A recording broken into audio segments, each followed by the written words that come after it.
எங்க ஓட்டு விசில் சின்னத்துக்கு தான்.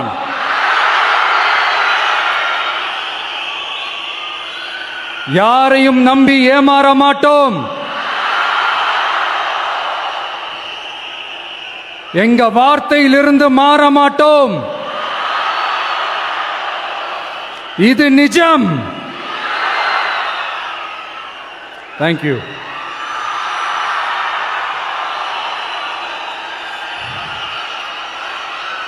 ஒரு குட்டி கதையிலிருந்து ஆரம்பிப்போமா?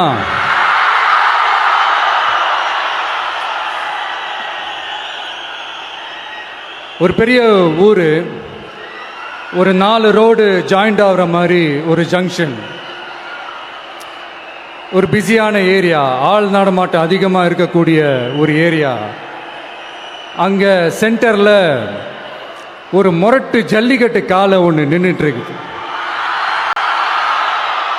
காலில் மண்ணை வீசிக்கிட்டு சீறிக்கிட்டு அப்படியே நின்றுட்டு இருக்குது. யாருமே பக்கத்தில் போக முடியல. அந்த இடம் ஒரு கேஷுவலாக மாறணும் அப்படின்னா அந்த காளையை அடக்கி அமைதி ஆக்கினா தான் மறுபடியும் ஒரு பேக் டு நார்மல் சுச்சுவேஷனுக்கு அந்த இடம் மாறும். அந்த ஊரில் இருக்கிற ஒரு சில பேருக்கு மட்டும்தான் அந்த காளை அடங்கும். அவங்க யாருமே அங்கே இல்லை. ஆனால் அந்த க்ரௌடில் இருந்த ஒரு சில பேர், ஆல்ரெடி அந்த காளையை அடக்கணங்களோடு இருந்த ஒரு சில பேர், எங்களுக்கு இல்லாத அனுபவமா? நாங்க பார்க்காத காளையா? நாங்க பார்க்காத மாடா? நாங்க போய் அடக்குறோம்னு சொல்லிட்டு உள்ள போறாங்க. ஒருத்தராலையும் அந்த காளையை தொடக்கூட முடியல. எல்லாரையும் அடிச்சு வீசி தூக்கி போட்டுருச்சு. இப்ப என்னடா பண்றது அப்படின்னு பார்க்கும்போது அந்த கூட்டத்தை விலக்கிட்டு ஒரு சின்ன பையன் ஒரு என்ட்ரி ஒன்று கொடுக்குறான். உங்களுக்கு தான் தெரியும்ல, டேய் எங்களாலே முடியல, நீ எல்லாம் என்னத்தை போய் கிழிக்க போற? எங்களுக்கு அவ்வளோ அனுபவம் இருக்குது, நாங்களே அடிபட்டு ஓரமா படுத்து கிடக்கிறோம். இவன் விளையாட்டுத்தனமா ஏதோ பண்ணிட்டு கிடக்கிறான், பாவம் அந்த காளைகிட்ட போய் அடிபட்டு சாவ போறான். பச்சா பையன், அந்த பையன், இந்த பையன், அண்டர் எஸ்டிமேட் பண்றது, ஏளனமா பேசுறது, இப்படி ஒரு பக்கம்.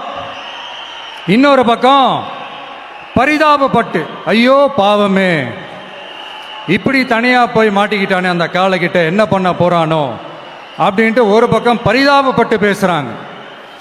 அந்த சின்ன பையன் எதுவுமே காதலையே போட்டுக்காம 2 பாக்கெட்லையும் கையை விட்டுக்கிட்டு ஸ்டைலா கெத்தா தில்லா அப்படியே உள்ள போறான். ஒரு ஸ்டெப் எடுத்து வைக்கிறான், அந்த காலை அப்படியே சீறிக்கிட்டே நின்றுட்டு இருக்குது. இன்னொரு ஸ்டெப் எடுத்து வைக்கிறான், காலை அப்படியே சீறிக்கிட்டே முன்னாடி வருது. மக்கள் எல்லாரும் பதட்டத்தோடு அப்படியே பார்த்துட்டு இருக்கிறாங்க.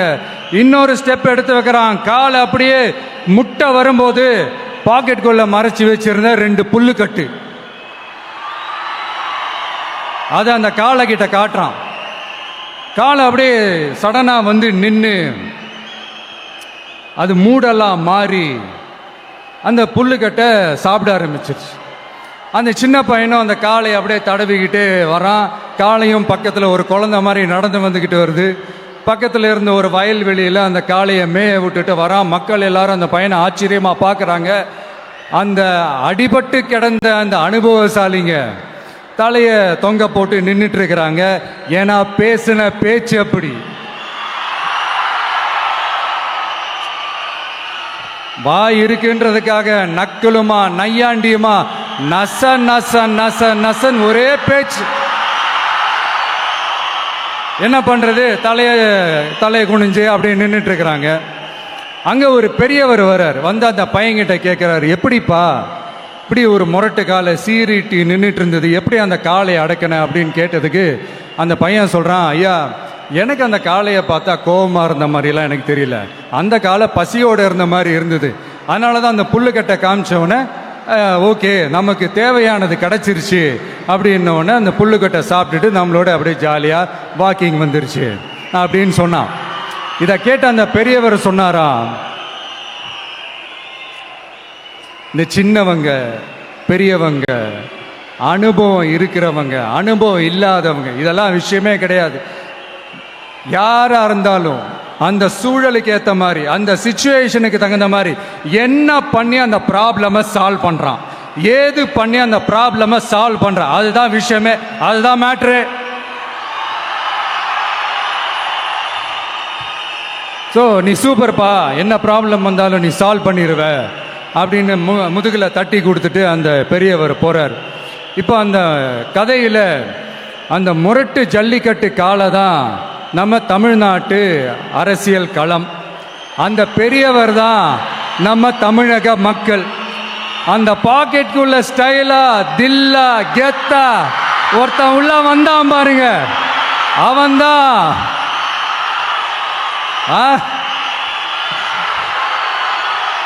நான் இல்லைங்க, நான் இல்லை, நான் நீங்க நாம எல்லாருமா சேர்ந்து மாபெரும் மக்கள் சக்தியா இருக்கக்கூடிய நம்ம டிவிக்கு, அதுதான் அந்த சின்ன பையன்.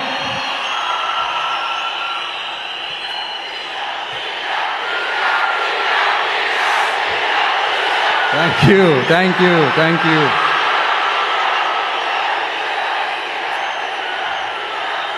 மக்களை நேசிக்கிற ஒரு நல்ல தலைமை இல்லாததுனால இத்தனை வருஷமா வேற வழி இல்லாம ஸ்டாலின் சார் கொடுத்த அந்த பொய்யான வாக்குறுதிகள் எல்லாத்தையும் நம்பி ஏமாந்த நம்ம மக்களுக்கு சரியான நேரத்தில் ஒரு வெகுஜன மக்கள் இயக்கமா வந்தது தான் நம்ம டிவிக்கு.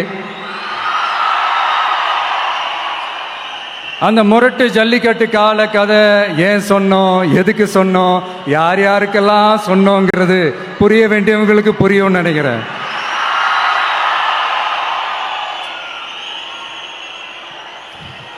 இப்போ நாம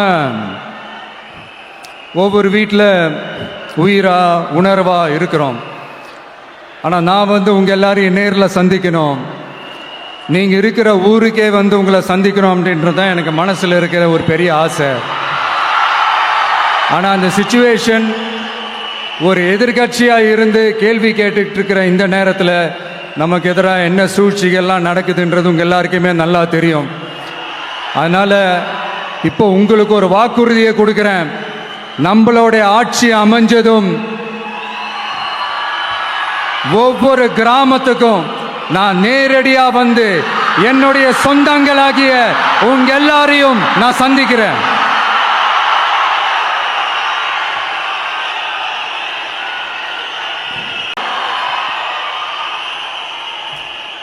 இந்த போருக்கு போறதுக்கு முன்னாடி தான் இந்த படை பரிவாரங்களோட போவாங்கன்னு கேள்விப்பட்டிருக்கிறேன். ஆனா நீங்க என்னடானா இந்த ஒன்னுத்துக்கும் உதவாத இந்த பால் டப்பாவை உருட்டிக்கிட்டு இருக்கீங்களே சார்.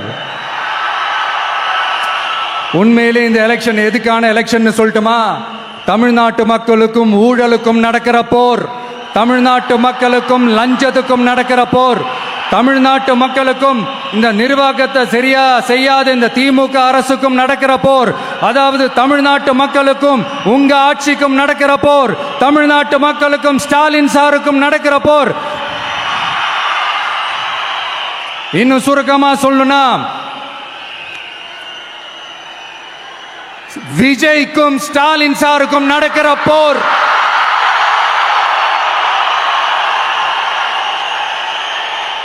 இதுக்கு நடுவில் இந்த என்டிஏ டெல்லி. கொஞ்ச நாளைக்கு முன்னாடி நம்ம ஸ்டாலின் சார் ஒரு ஒன்று உருட்டினாரு, நீங்க கேள்விப்பட்டிருப்பீங்க. இப்போ வரப்போற எலெக்ஷன் எதுக்கான எலெக்ஷன்? நம்ம சட்டமன்றம், தமிழ்நாடு சட்டசபைக்கான ஒரு தேர்தல் இல்லையா? இதே தமிழ்நாட்டுக்கும் டெல்லிக்குமான ஒரு எலெக்ஷன் அப்படின்னு சொல்றாங்க. இன்னும் கொஞ்சம் மேலே போய் தமிழ்நாட்டுக்கும் என்டிஏவுக்குமான ஒரு எலெக்ஷன் அப்படின்னு சொல்றாங்க. என்ன சார், டெல்லியில் ஏதாவது நிற்க போறீங்களா? அப்புறம் ஏன் தமிழ்நாட்டுக்கும் டெல்லிக்குமான ஒரு எலெக்ஷன் சொல்றீங்க? அப்புறம் இது ஏதாவது பார்லிமெண்ட் எலெக்ஷனா? பிரதமர் பதவிக்கு ஏதாவது போட்டி போடுறீங்களா? அப்புறம் ஏன் தமிழ்நாட்டுக்கும் என்டிஏவுக்குமான ஒரு எலெக்ஷன் சொல்றீங்க? எங்களுக்கு புரியலையே சார், இது என்ன லாஜிக்னு எங்களுக்கு புரியலையே. எந்த எலெக்ஷனை எப்படி டீல் பண்ணணும், எப்படி ஹேண்டில் பண்ணணுன்றது நம்ம தமிழ்நாட்டு மக்களுக்கு தெளிவாக தெரியும். நம்ம தமிழ்நாட்டு மக்கள் மாதிரி ஒரு தெளிவான மக்களை நீங்க பார்க்கவே முடியாது. சூப்பர் கிளாரிட்டியோட சூப்பர் மக்கள் சார் நம்ம மக்கள். இதெல்லாம் என்ன லாஜிக்னே புரிய மாட்டேங்குது சார். தமிழ்நாடு தான் விஜய், இந்த விஜய் தான் தமிழ்நாடு. தூய சக்தி டிவிகேவுக்கும் தீய சக்தி டிஎம்கேவுக்கும் தான் இந்த போர். இப்படி உக்கிரமா இருக்கிற இந்த போர்ல மறுபடியும் ஒன்னுத்துக்கும் உதவாத இந்த பால் டப்பாவை உருட்டிக்கிட்டு இன்னொரு காமெடி வேற. அது என்னடான்னா, அவரோட ஆட்சியில தான் தமிழ்நாடு சூப்பர் ஸ்டார் மாநிலமா இருக்குதான். கரெக்டு, தமிழ்நாடு சூப்பர் ஸ்டார் மாநிலம் தான். காமராஜர் அவர்கள் டைம்ல, அண்ணா அவர்கள் டைம்ல, எம்ஜிஆர் அவர்களோட ஆட்சியில. இன்னைக்கு ஒன்னுத்துக்கும் உதவாத இந்த உல்டா மாடல் ஆட்சியில தமிழ்நாடு சூப்பர் ஸ்டார் மாநிலமாலாம் ஒண்ணு இல்ல, சூப்பர் ஸ்டாண்ட் அப் காமெடிக்காரர் நடத்துற மாநிலமா மாறிடுச்சு. மக்களே, உங்களுக்காக மட்டுமே தான் வர தடைகள், சதிகள், சூழ்ச்சிகள் எல்லாத்தையும் தாண்டி இந்த 2026 இந்த தேர்தலில் டிவிக்கு தில்லா நிற்கும்.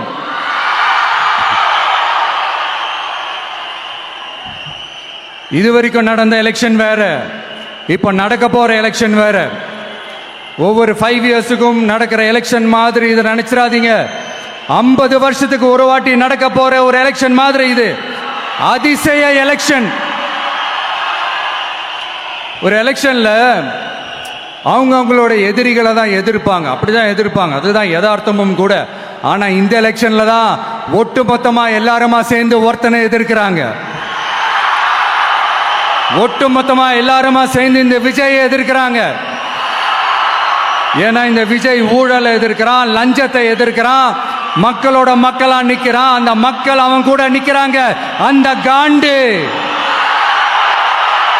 எப்படி? அந்த காண்டு தான் ஒட்டுமொத்தமா எல்லாருமா சேர்ந்து ஒருத்தனை எதிர்க்க காரணம். நீங்க எப்படி வேணா எதிர்த்துக்காங்க, ஆனா போட்டி 2 பேருக்கு நடுவில் உள்ளதான் ஒண்ணு. இன்னொன்னு, இந்த எலெக்ஷன் டேல மேக்சிமம் என்ன பண்ணுவீங்க? போவீங்க, ஓட்டு போடுவீங்க, வருவீங்க, அவ்வளவுதான் உங்களுடைய பார்ட்டிசிபேஷன். ஆனா இந்த எலெக்ஷன்ல நீங்க பங்கெடுத்துக்க போறீங்க. எஸ், உங்க வீட்டில் இருக்கிற ஒரு விஜய் தான், உங்க வீட்டில் இருக்கிற ஒரு விஜய் தான் வேட்பாளரா நிக்க போறாங்க.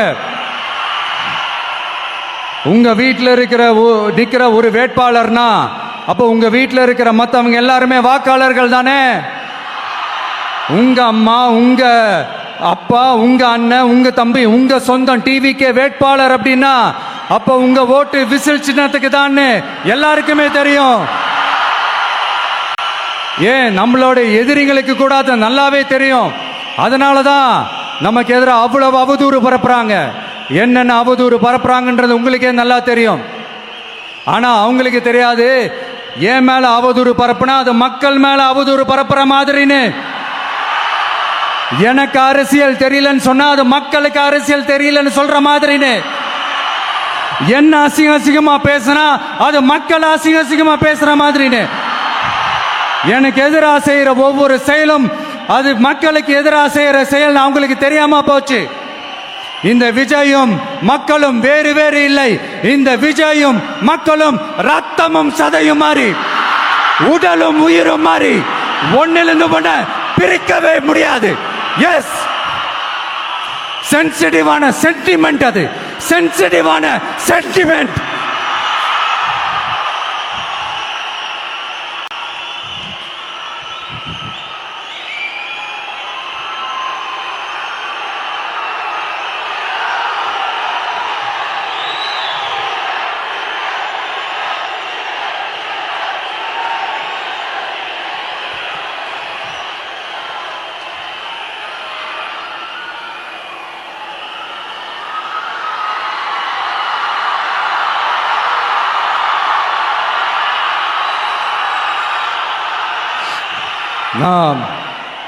சாரி, இதை யாரும் அசைக்க முடியாது. மக்களை நேசிக்கிற விஜய் வேணுமா, மக்கள் விரோத ஆட்சி நடத்துற ஸ்டாலின் சார் வேணுமா? இந்த விஜய் நம்புறீங்களா, ஸ்டாலின் சார் நம்புறீங்களா? Proof This is the proof.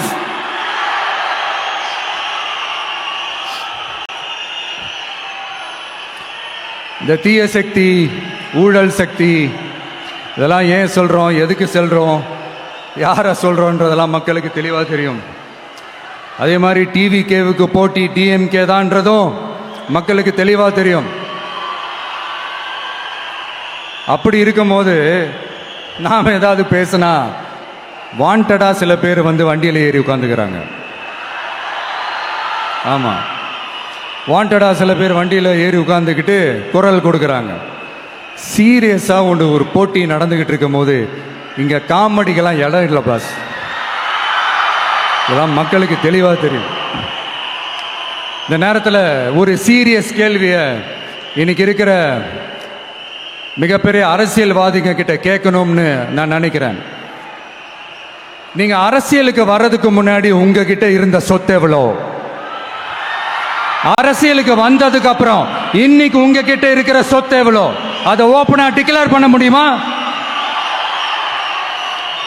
அப்படி வந்த காசெல்லாம் என்னென்ன தொழில் செஞ்சு வந்துச்சு, என்ன வேலை செஞ்சு வந்துச்சு, உண்மையிலே நீங்க உழைச்சி சம்பாதிச்ச காசா, இல்ல ஆட்சி அதிகாரத்துக்கு வந்ததுக்கு அப்புறம் ஆட்டைய போட்ட காசா?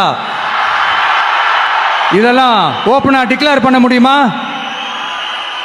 இதெல்லாம் நம்ம கேட்டா எல்லா ஊழல்வாதிகளும் ஒன்னா சேர்ந்து நம்ம மேல சேத்தவாரி வீசுவாங்க. அதை பத்திலாம் நமக்கு கவலை இல்லை. ஏன்னா நாம யாருன்னு மக்களுக்கு நல்லாவே தெரியும். எனக்கு ஒரு புது ஃப்ரெண்ட், புது நண்பர் ஒருத்தர் கிடைச்சிருக்கார். யார் தெரியுமா? தெரியாதா? முதல்வர் அவர்கள் தான்.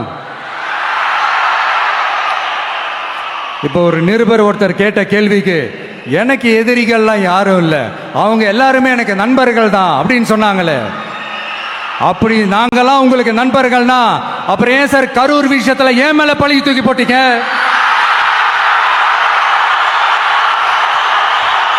உங்களுக்கு மனசாட்சின்னு ஒண்ணு இருந்தா அப்படி பேசிருப்பீங்களா?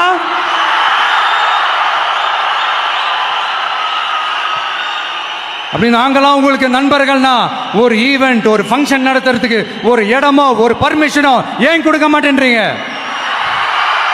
எல்லாத்தையும் நீங்களே பண்ணிட்டு போற போக்கில் அப்படியே பொய்களா அடிச்சு விட்டுக்கிட்டு இருக்கீங்க. உங்களோட உண்மையான நண்பர்கள் யாருன்னு சொல்லட்டுமா? லஞ்சம், ஊழல், அரசியல் ஆதாயம், இதெல்லாம் தான் உங்களோட உண்மையான நண்பர்கள். பர்சனலா நீங்க எப்படி வேணா இருந்துக்கங்க சார், நமக்கு அதை பத்தி கவலை இல்லை, நமக்கு அது அவசியமும் இல்லை. ஆனா உங்க ஆட்சி தான் தப்பான ஆட்சி, தமிழ்நாட்டுக்கு தேவையில்லாத ஆட்சி. கொஞ்ச நாளைக்கு முன்னாடி கற்பனையா ஒரு விஷயம் ஒன்று சொன்னேன். இந்த முதல்வர் கூட விசில் சின்னத்துக்கு தான் வாக்களிப்பாரு அப்படின்ட்டு கற்பனையா ஒன்று சொன்னேன். ஆனா இன்னைக்கு நிஜமாவே நமக்கு ஆதரவா ஒரு கோஷத்தை எழுப்பியிருக்கிறாங்க. அது என்ன தெரியுமா? எங்க வாக்கு சாவடி வெற்றி வாக்கு சாவடியா. அதுக்கு அர்த்தம் என்ன தெரியுமா? எங்க வாக்கு சாவடி விஜய் வாக்கு சாவடின்னு அர்த்தம்.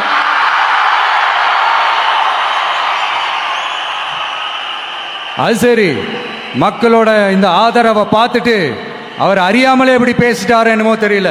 50 வருஷம் எக்ஸ்பீரியன்ஸ் அரசியல்ல, உண்மை என்னன்னு ஒத்துக்கிட்டு தானே ஆகணும்.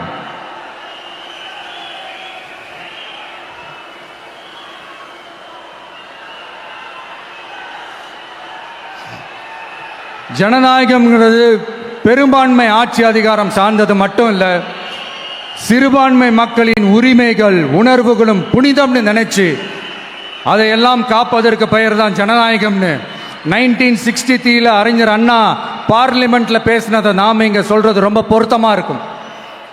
அறிஞர் அண்ணா சொன்னது தான் டிவிகேவோட நிலைப்பாடும். இந்த ஸ்டாண்ட்ல நாம 100% உறுதியா இருப்போம். யாருக்காகவும் எதுக்காகவும் இதுல சமரசமே கிடையாது. மதச்சார்பற்ற சமூக நீதி தன்மை தான் நம்ம அடிப்படை கொள்கைகள் ஒன்று, அதில் எந்த மாற்றமும் எப்பவும் கிடையாது. ஆனா இதெல்லாம் மறந்துட்டு எப்படியாவது எதையாவது செஞ்சு ஓட்டு வாங்குறதுக்காகவே இங்க சில பேர் இருக்கிறாங்க. அவங்கள மாதிரி நமக்கு அப்படி சில பிரச்சனைகள்ல எரியற நெருப்புல எண்ணெய ஊத்துற எண்ணமே இல்லை.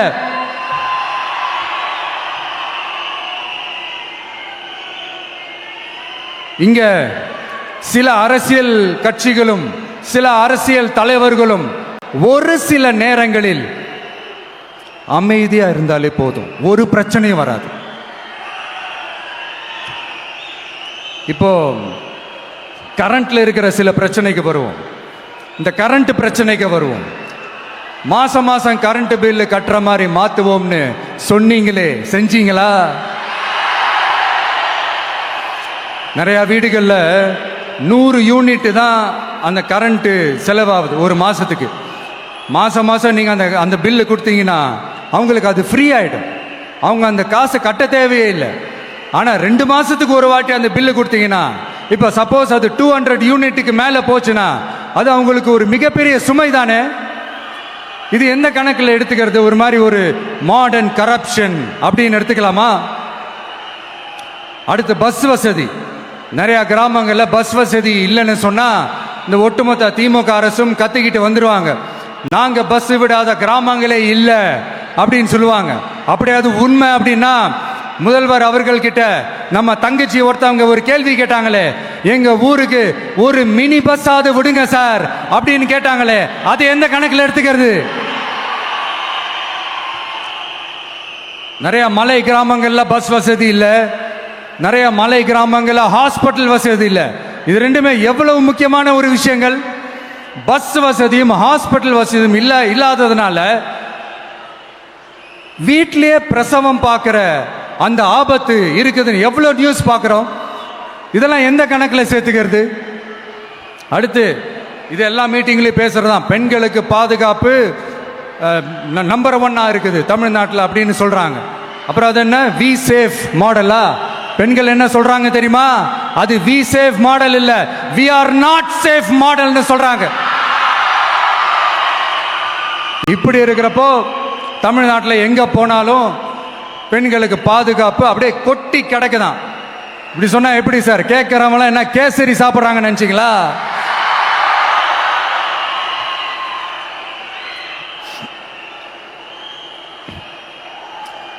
அடுத்து இந்த சட்டம் ஒழுங்கு, அது காணாம போய் ரொம்ப நாள் ஆச்சு. இவன் வேற, இந்த விஜய் வேற, எங்க போனாலும் இந்த மக்கள் கிட்ட இந்த சட்டம் ஒழுங்கை பத்தி பேசி ஞாபகப்படுத்திக்கிட்டே இருக்கான்னு முதல்வர் அவர்கள் அவங்க கூட இருக்கிறவங்க கிட்ட எல்லாம் சங்கடப்பட்டாராம். நாம் என்ன பண்றது? நாம தான் தமிழ்நாட்டோட விசில் ப்ளோயர் ஆச்சே. நாம் எப்படி சைலண்டா இருக்க முடியும்? நாமளும் கேள்வியா கேட்கிறோம், ஆனா பதிலெல்லாம் வந்த மாதிரியே தெரியல. இருந்தா தானே வர்றதுக்கு, வச்சுக்கிட்டா வஞ்சனை பண்றாரு. 5 வருஷமா பதிலே சொல்லாம அப்படியே கடந்து வந்துட்டாரு. ஆனா இனிமே அப்பெல்லாம் இருக்க முடியாது, பதில் சொல்லி ஆகணும். மக்களே, இந்த தீய சக்தி, இந்த அட்ராசிட்டிய ஒரு எண்டு கார்டு போடணும் அப்படின்னா அவங்கள சுவிட்ச் ஆஃப் பண்றது தான் ஒரே சொல்யூஷன். அதுக்கான ரிமோட் தான் வரப்போற எலெக்ஷன். அந்த ரிமோட்ல நீங்க அழுத்த வேண்டியது ஒரே ஒரு ஆப்ஷன், அதுதான் நம்ம விசில் சின்னத்தோட பட்டன். இத 4 விஷயத்தை நீங்க செஞ்சாலே போதும். ஒவ்வொரு இவிஎம் மிஷின்லயும் விசில் சின்னத்துக்கு நேரா இருக்கிற அந்த பட்டனை பச்சக்கு பச்சக்கு பச்சக்குன்னு ஒரு அழுத்துங்க. எப்படி? அவ்வளவுதான். நாம காஞ்சிபுரத்தில் பேசும்போது நம்மளுடைய விஷன் என்னன்னு சொன்னோம். இப்போ அதனுடைய கண்டினியூஷனா சில விஷயங்கள் இங்கே நான் சொல்லணும்னு ஆசைப்படுறேன். இப்பவும் சொல்றேன், உறுதியா சொல்றேன், சத்தியமா சொல்றேன். பெண்கள், பெண் குழந்தைகள், ஆண் குழந்தைகள் பாதுகாப்பு நம்ம ஆட்சியில் நம்பர் 1 இருக்கும். சட்டம் ஒழுங்கு ரொம்ப ரொம்ப ஸ்ட்ரிக்டா இருக்கும். அரசு பள்ளிக்கூடங்களும் கல்லூரிகளும் முதல் தரமா இருக்கும். போட்டி தேர்வுகளுக்குன்னு லட்சங்களை கொட்டி தனி கோச்சிங் சென்டர் போய் படிக்க அவசியமே இருக்காது. ஏன்னா கவர்மெண்ட் ஸ்கூல், காலேஜ் சிலபஸே போட்டி தேர்வுகளை ஈஸியா சந்திக்கிற வகையில் அந்த ஸ்டாண்டர்டுக்கு ஏத்த மாதிரி அமைக்கப்படும். உயர்நிலை பள்ளி பாடத்திட்டங்களிலேயே அடிப்படை அரசியல் சாசன சட்டம் சேர்க்கப்படும். மாநில மற்றும் ஒன்றிய அரசு அலுவலகங்கள், வங்கிகளின் செயல்பாடுகள் மற்றும் அவற்றை அணுகும் முறை குறித்து மாணவர்களுக்கு தெளிவான புரிதலை ஏற்படுத்தும் வகையில் தேர்வுகள் அற்ற செயல்முறை பாடமாக கற்பிக்கப்படும். இந்தியா முழுக்க உள்ள ஒன்றிய அரசு சார்ந்த கல்வி நிலையங்கள் மற்றும் அதன் சேர்க்கை அட்மிஷன் குறித்து புரிதலும் தெளிவும் மாணவர்களுக்கு உருவாக்கப்படும். அனைத்து அரசு பள்ளிகளிலும் பெண் குழந்தைகளுக்கு சுத்தமான, சுகாதாரமான மற்றும் தரமான கதவுகள் பொருத்தப்பட்ட ரெஸ்ட் ரூம்கள் அமைப்பது உறுதி செய்யப்படும். போதைப் பொருட்கள் இல்லாத தமிழகம் உருவாக்கப்படும். மாவட்ட கலெக்டர்கள் மற்றும் எஸ்பிக்களில் சரி பாதி பெண்களாக இருக்கும்படி செய்வோம். மலை கிராமங்களில் அரசு ஆரம்ப சுகாதார நிலையங்கள் பிரசவம் பார்க்கும் வசதியுடன் அமைக்கப்படும். பஸ் போக்குவரத்து இல்லாத கிராமங்கள் மற்றும் மலை கிராமங்களே இல்லை என்ற நிலை உருவாக்கப்படும். ஏற்கனவே அமைப்பு சாரா தொழிலாளர்கள் அமைப்பு இருந்தாலும் ஆட்டோ, டாக்ஸி மற்றும் லாரி டிரைவர்களுக்கென அவர்களின் நலன்களுக்காகவும் குடும்ப நலன்களுக்காகவும் தனியாக நல வாரியம் அமைக்கப்படும். தென் தமிழகம் உட்பட தமிழகத்தின் தேவையான பகுதிகளில் தொழிற்சாலைகள் அமைக்கவும் தொழில் வளம் பெருக்கவும் தனி கவனம் செலுத்தப்படும். விவசாயிகள், மீனவர்கள் மற்றும் நெசவாளர்களின் கருத்துக்களை அறிந்து அவர்களுக்கான திட்டங்கள் காலத்தின் தேவைக்கேற்ப உருவாக்கப்படும். இப்போ நம்ம ஸ்டாலின் சார் அறிவாலயம் பக்கத்தில் யாரு நடந்து போனாலும், அறிவாலயம் பக்கத்தில் யாரு நிழலுக்கு ஒதுங்கினாலும் கூட்டணியில் சேர்த்துக்கிறாரு. அந்த வச்சிருக்கிற பணத்தில் ஒரு பங்கு ஒன்று கொடுத்து, இந்த அதுக்கு பேர் கல்லாப்பெட்டி கூட்டணின்னு வச்சிருக்கிறேன். இந்த கல்லாப்பெட்டி கூட்டணியை ரொம்ப கஷ்டப்பட்டு சேர்த்திருக்கிறார்.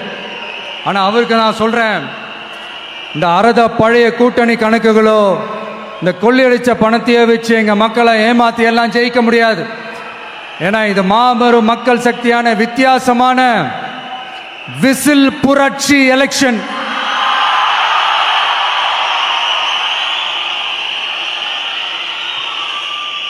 உங்களோட நான் இருக்கேன், நம்மளோட நம்ம மக்கள் இருக்கிறாங்க. இதுக்கு மேல என்ன வேணும்? கான்பிடென்டா இருங்க, நல்லதே நடக்கும், வெற்றி நிச்சயம். மீண்டும் சந்திக்கும் வரை நன்றி, வணக்கம்.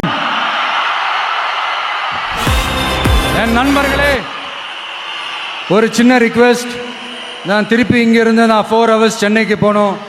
தயவு செஞ்சு யாரும் என் வண்டிக்கு பின்னாடியோ என் வண்டி சைட்லேயோ பைக்கில் வராதிங்க. உங்களை நான் கெஞ்சி கேட்டுக்கிறேன். தேங்க்யூ.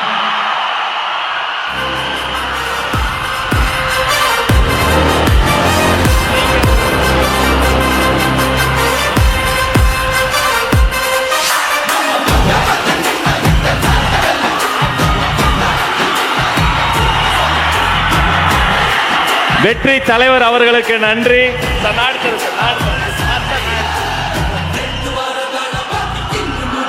வேலூர் கழகத்தின் சார்பில் மாவட்ட கழக செயலாளர்கள் அண்ணன் வேல்முருகன் வெற்றிவேல் வீரவேலை வழங்குகிறார். அவரோடு நவீன், வினோத் கண்ணன், இமுத்தியாஸ், தனசேகர் அத்தனை பேரும் சிறப்பு பரிசுகள் வழங்குகிறார்கள். ஒரு கையில் வேல், ஒரு கையில் வெற்றி வாள்.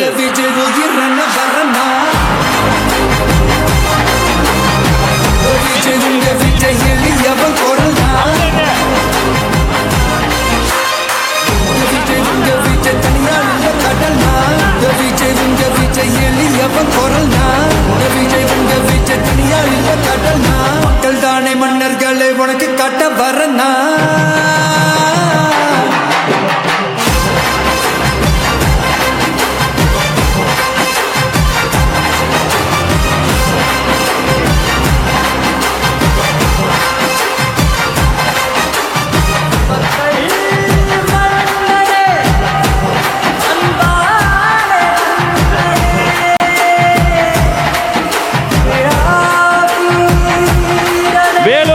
கழகத்தின் சார்பில்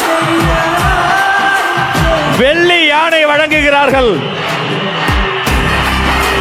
இது வெள்ளி யானை மட்டுமல்ல, வேலூர் வழங்கிய வெற்றி யானை. அவர் கையில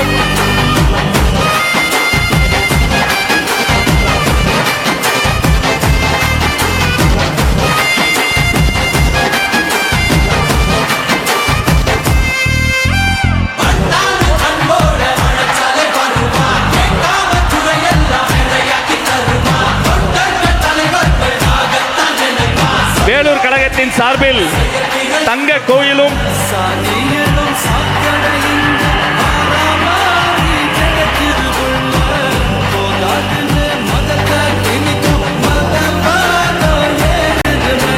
வெற்றி தலைவருக்கு செங்கோல் பரிசாக வழங்குகிறது வேலூர் மாவட்டம்.